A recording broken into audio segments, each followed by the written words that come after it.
Hi, Mark Walker here, and welcome to my lesson on Swingin' for the Fences, the big band chart by Goodwin.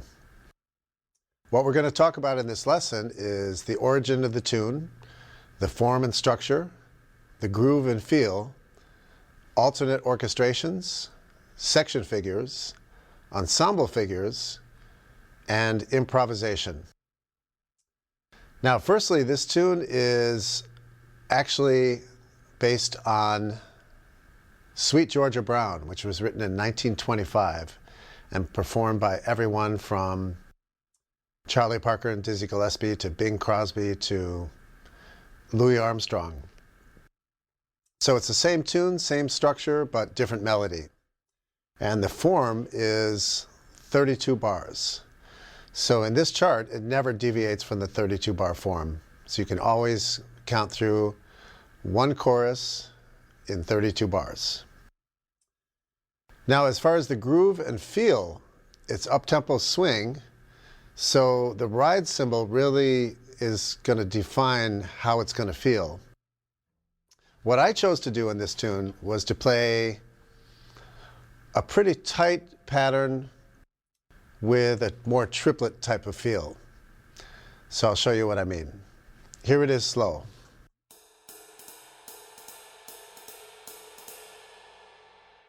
And here it is at the tempo of the chart.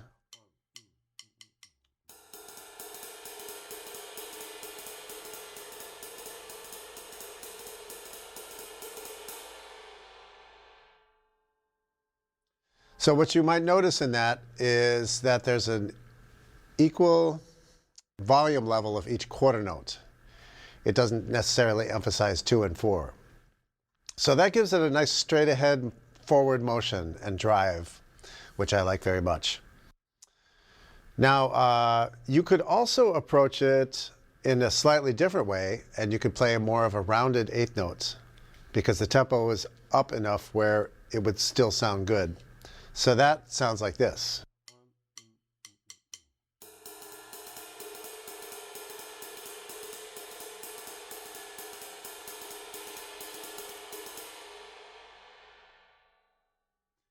So it's approaching straight eighth notes, but not quite straight.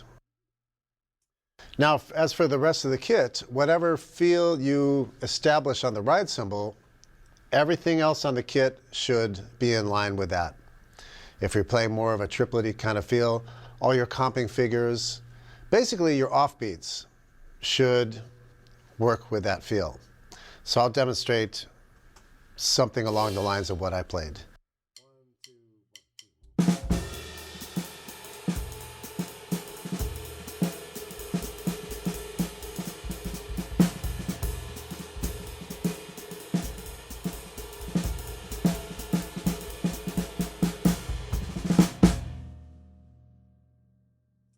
So that same triplet type subdivision on the cymbal was reflected in the snare comping, and if there are any upbeats on the bass drum comping as well.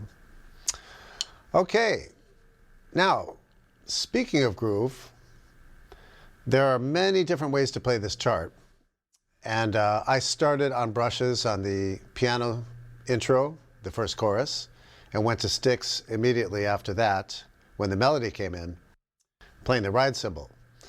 But you don't have to do that. You can play an alternate orchestration if you wanted to. So one way you can do that is to play a half open hi-hat. So in other words, you're playing a ride cymbal rhythm on the hi-hat, and the two cymbals are touching and kind of making contact at various points. So you get this nice legato feeling in a different frequency, which really works with the horns sometimes.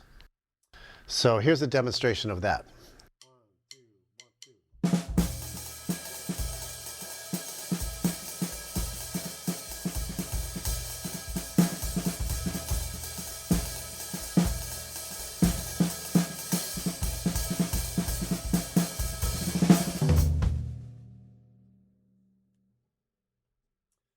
So that's another color you can use. And Great jazz drummer Mel Lewis once said that he usually uses that on pretty much anything before he would go to the ride cymbal on almost any particular tune. So that's something to keep in mind. It's kind of a lost art. Now, another approach that would fit in many different parts of this tune, perhaps the melody, perhaps one of the solos, and perhaps even the first part of the shout chorus, with a few exceptions, would be a very straight, pretty much of an ostinato type pattern, which would be a backbeat on 2 and 4 on the cross stick, and a pretty straight ahead ride cymbal rhythm, which you can play on the ride cymbal or on the swish. So I'm going to play it on the swish, and it's going to sound rather simple, but when you fit it in with everything else, it could sound really good. So this is a very driving pattern with a backbeat.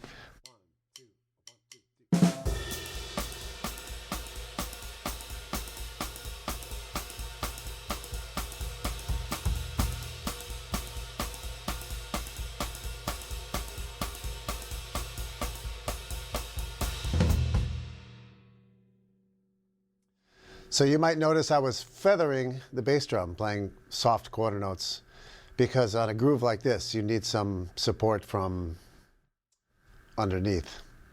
And that's what the feathering gives. Now let's talk about figures. There are two kinds of figures in this chart: section figures and ensemble figures. The section figures are written above the staff, and the ensemble figures are written in the staff and replace the time slashes. When you see section figures, your main priority is to play time, and optionally you can integrate some of those figures in your time feel. It's not required that you play all those little notes written above the staff. As a matter of fact, sometimes it wouldn't sound good if you did that, because the melody is already being played. But when you play ensemble figures, you absolutely have to be there and play those figures just like the band's playing them. Not only that, but you have to anticipate and play lead-ins for some of these figures.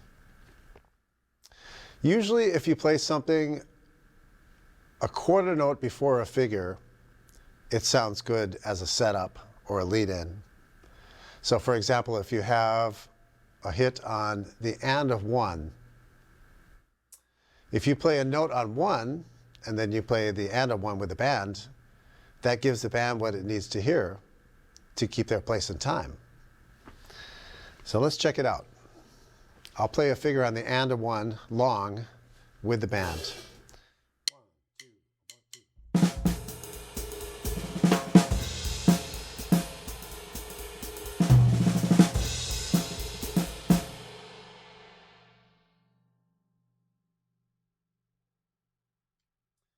So the bottom line is that I played 1 somewhere on the set, then I played the figure with the band. What I played leading up to that were mostly triplets and sometimes 8th notes. So you can practice any figure on any upbeat with that in mind. Just play the downbeat right before it and you'll be good to go.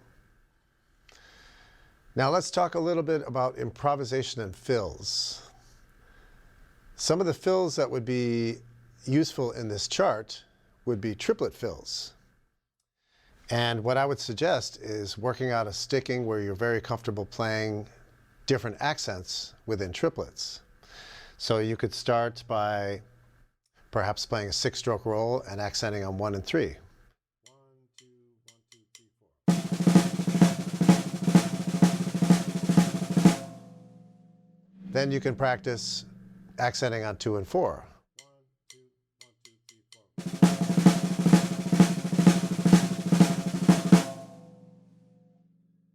Then you could practice accenting dotted notes. 1, 2, 1, 2, 3,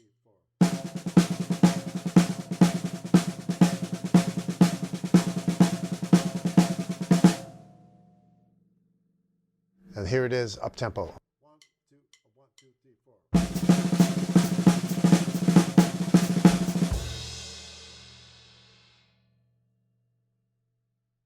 So those are a couple of ideas to get your creative juices flowing. You can also take the accents and orchestrate them around. For example,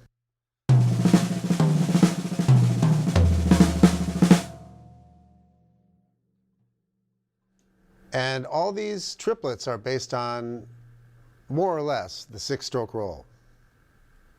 Sometimes I add a beat.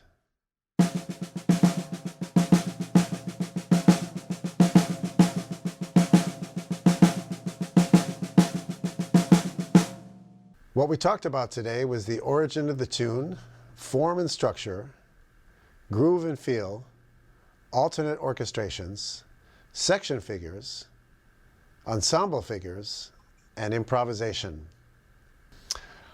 Well, I hope you enjoyed this lesson, and I hope these ideas help you to better prepare this chart for your audition or just playing it for fun. I wish you the best in your drumming, and I'd like to thank PAS for making this possible. And if you're interested in online video lessons, please visit markwalkerlessons.com.